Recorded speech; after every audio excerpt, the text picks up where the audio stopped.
Assalamualaikum warahmatullahi wabarakatuh.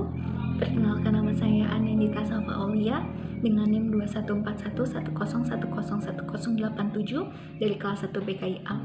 Jadi di sini saya akan memaparkan sedikit mengenai materi tentang Al-Makki wa Al-Madani.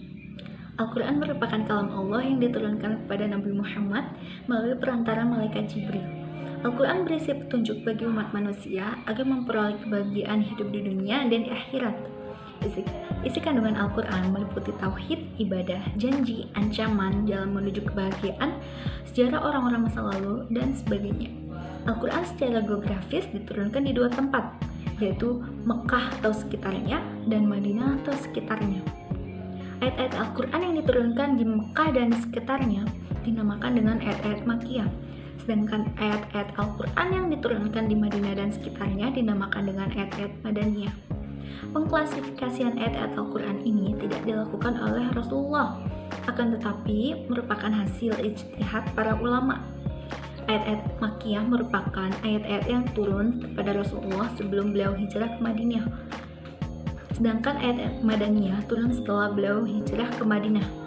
Pengklasifikasian ini penting sekali untuk memahami ayat-ayat Al-Quran secara lebih mendalam dalam konteks apa dan dalam situasi bagaimana ayat tersebut diturunkan. Di samping itu, pengklasifikasian ayat-ayat Al-Quran berdasarkan geografis ini berkaitan dengan objek Al-Quran diturunkan, di mana ayat-ayat Makkiyah ditujukan kepada orang-orang kafir Mekah dan isi kandungannya berupa ketauhidan, janji, ancaman, dan akhlak. Sedangkan Madaniyah ditujukan kepada orang-orang Madinah, baik golongan Ansor maupun Muhajirin yang sudah beriman, dan isinya lebih banyak bersifat sosial. Dan isi kandungannya mencakup masalah sosial, politik, hukum, muamalah, dan lainnya. Ciri-ciri ayat Makkiyah diantaranya yang pertama ayatnya pendek, yang kedua berisi pokok keimanan surga neraka hari akhir, yang ketiga setiap surat di dalamnya mengandung surat sajadah, yang keempat setiap surat yang mengandung lafaz kala, yang kelima mengandung ya ayyuhan nas, yang keenam mengandung huruf-huruf muqatta'ah.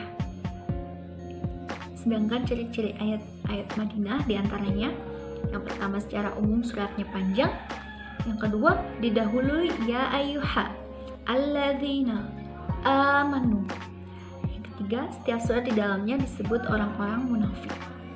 Penanaman ayat-ayat Makkiyah dan ayat-ayat Madaniyah ini bertujuan untuk memudahkan dalam memahami ayat-ayat Al-Quran. Sekian penjelasan dari saya, kurang lebihnya mohon maaf. Wassalamualaikum warahmatullahi wabarakatuh.